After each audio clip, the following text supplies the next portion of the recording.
Magandang araw sa inyong lahat. Ako nga po pala to si Maki Please at ngayong araw na to ay tuturuan ko kayo kung ano yung mga ginagawa ko para mapabilis ang aking paboldings. No? So mahirap na kasi kumita ngayon sa 2024, Diyos mio. So ngayon dahil sa mga nagtatanong dyan kung kumikita pa ba dito sa Mirafor, yes. Kasi yung rate natin ngayon is alam mo na medyo tumaas. 1:3. So 1,500 equals to 500 pesos. So 1:3.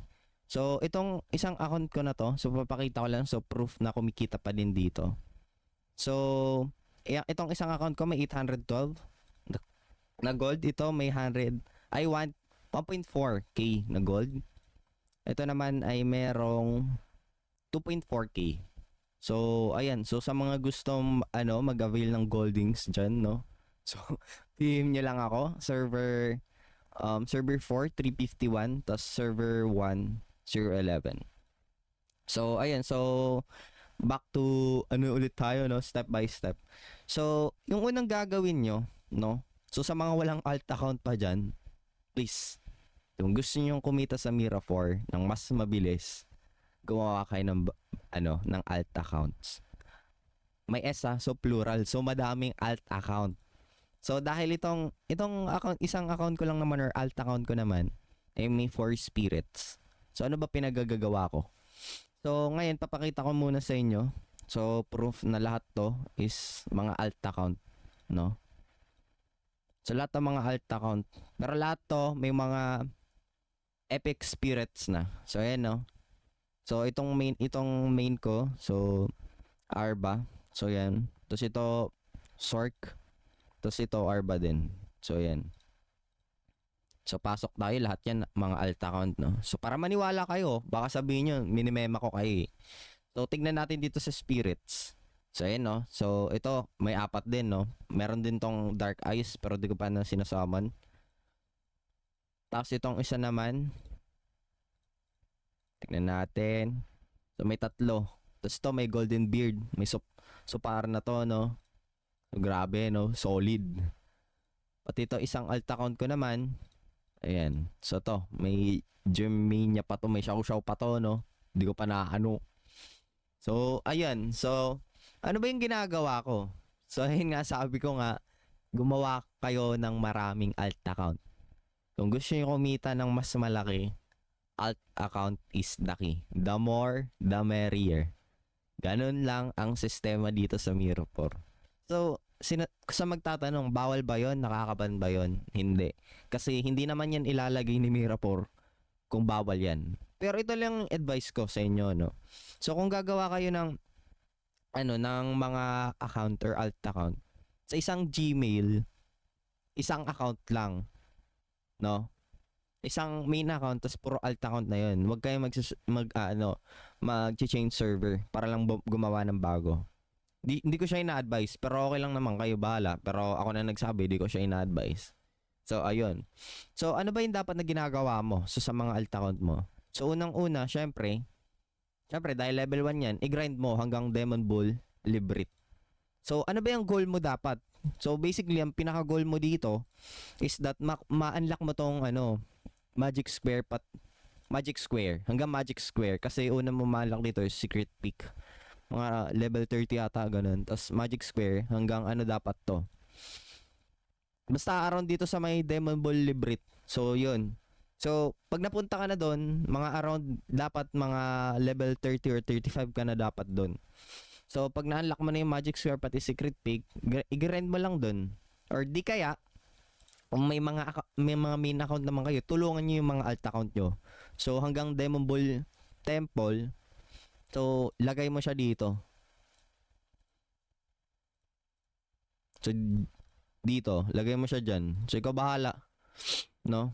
Ikaw bahala. Or di kaya dito sa Demon Ball Librit, sa mga main account mo, lagay mo yung dalawang yan, lagay mo yan dyan para mag-grind sila. So pag nag-level 40, yung goal mo dito mag-level 40. Bakit? Ba't kailangan magpa-level 40? Kasi pag nag-level 40 yan, ma-unlock mo na yung unified market. So pag may unified market, syempre makakapag-settle ka, Boldings. So, ngayon, so ano ba yung dapat? So, sabihin na natin, tapos na-complete mo na, may mga alt account ka na, level 40 na, lahat-lahat. I-grind mo naman yung Conquest Tower mo. Hindi naman siya deal breaker, pero, syempre, dahil may market, may tax yan. So, ang tax pag level 1 pa lang yung 24%. Ang sakit niyan, medyo masakit yan, no? For example, sabihin natin to. Hanap tayo sa sabihin natin nakapagpa-boldings ka.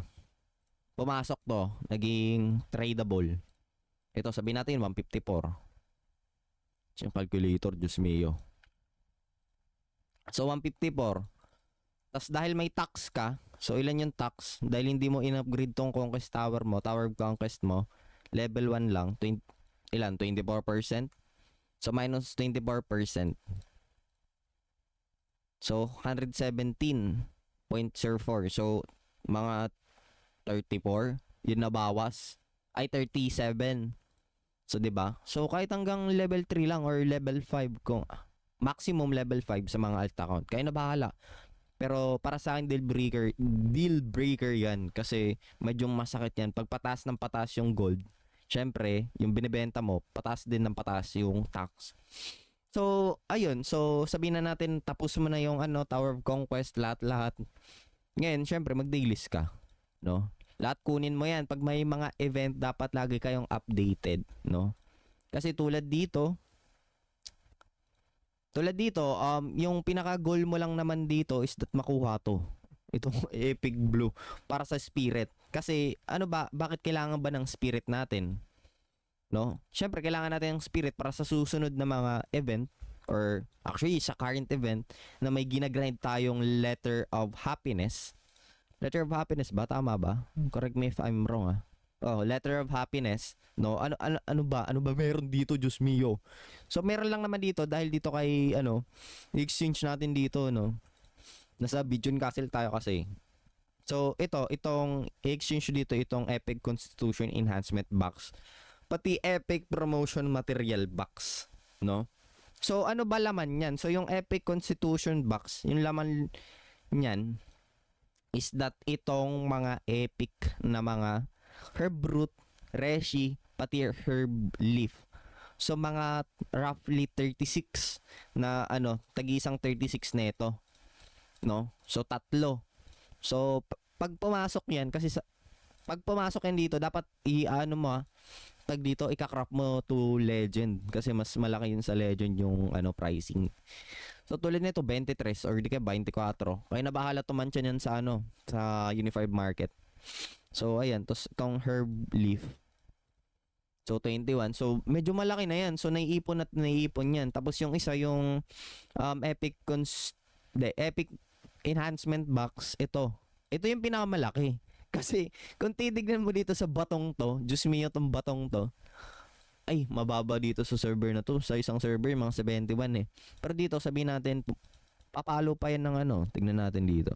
Papalo pa yan ng 61. No, ang laki niyan. Tapos lalo na itong purified water.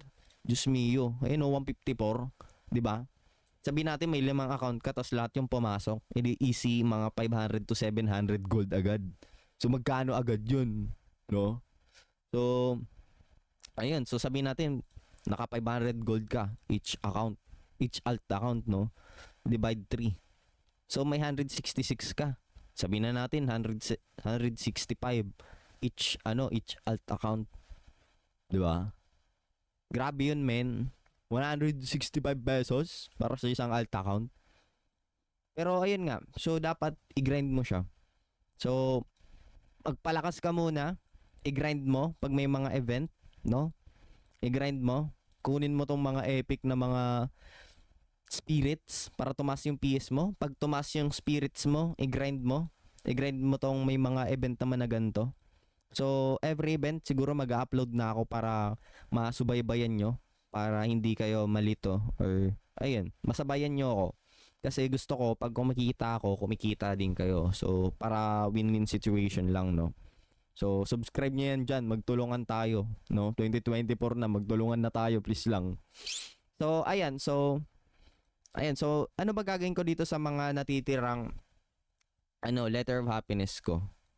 So, dahil dyan, papaano codex tayo? So, ano ba meron sa codex? So, pag may codex, tataas yung PS lang lahat ng account mo. Kasi server to nasa server tong codex na to. So, mas mapapabilis lahat ng under neto na account yung pagpapaboldings. So, pangalawa, ano ba yung dapat na gawin? Pumasok kayo sa clan.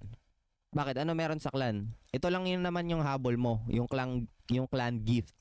Kasi yan, tignan mo, araw-araw may ganyan. 'Di ba? Tapos ito, tignan mo. Oh, may 75. Diyos mio, 75k na DS. Pumasok ka lang ng clan. Tapos yung gagawin mo, tatalpak ka lang dito sa tech. Yan no. Tatalpak-talpak ka lang dyan, no? Pindot-pindot. Tapos, magdo-donate ka. 'Di ba? Tapos, bukas, or kusa sa mga susunod na event, may pang-craft ka na. 'Di ba? Kasi every time na may nakakuha kang energy or dark steel sa clan, pwede mo siyang gamitin dito sa pang-craft. Tulad nito, 25k. So, 'di ba? So, doon ko lang 'yang kinukuha. It's either mag-gathering ako or di kaya magmimina if wala na talaga tapos madami pa akong materials na naipon. Tapos dapat napapaboldings ko na tapos di ko nagagawa, 'di ba? So, ayun. So, pangalawa, ano ba yung ano pa ba dapat i-grind sa mga alt account or sa mga main account na din? So, yung unang-una is dapat pag may mga event din na ganito. Itong event. It's either ancient coins or di kaya clan coins. So, hindi ko alam eh. So, binabasa ko naman sa pero hindi ko siya matansya. So, parang every month, end of the month, mga 26 or 28 ata, if I'm not mistaken, nagpa-pop to.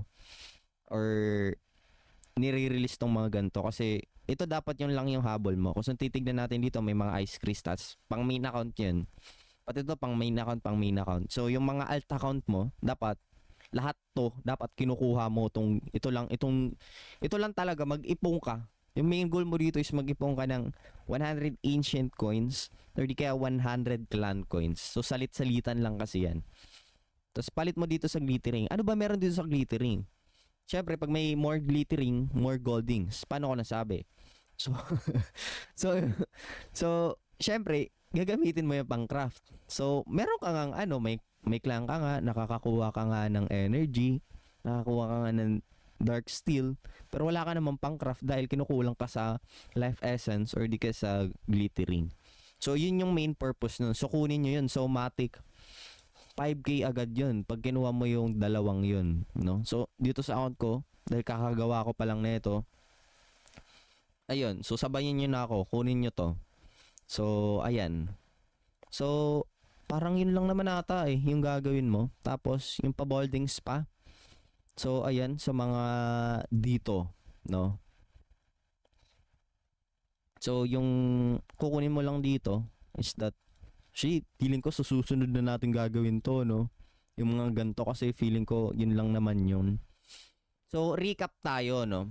So, ano ba yung dapat na ulit na gagawin? So, unang-una, gumawa ka ng madaming alt account. Legit.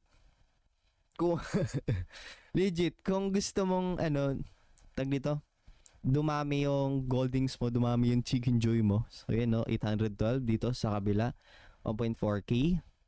Dito sa kabila, 2.4k. Naabot ko lang yan nung gumawa ko ng mga alt account. And ang papakita ko sa inyo dito, di ko ata mapapakita yung mga transactions ko, no, sa Mirapore. So, ayan, no. So, ayan, no. So, ayan. So, kumikita pa talaga dito sa Mirapore. So, ayan. So, ayun, gumawa kayo ng madaming alt account.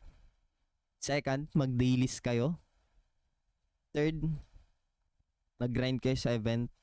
Tapos, ayun, sumali kayo sa clan para makapabilis yung yung pagpapa-progress nyo sa pagpapa-boldings.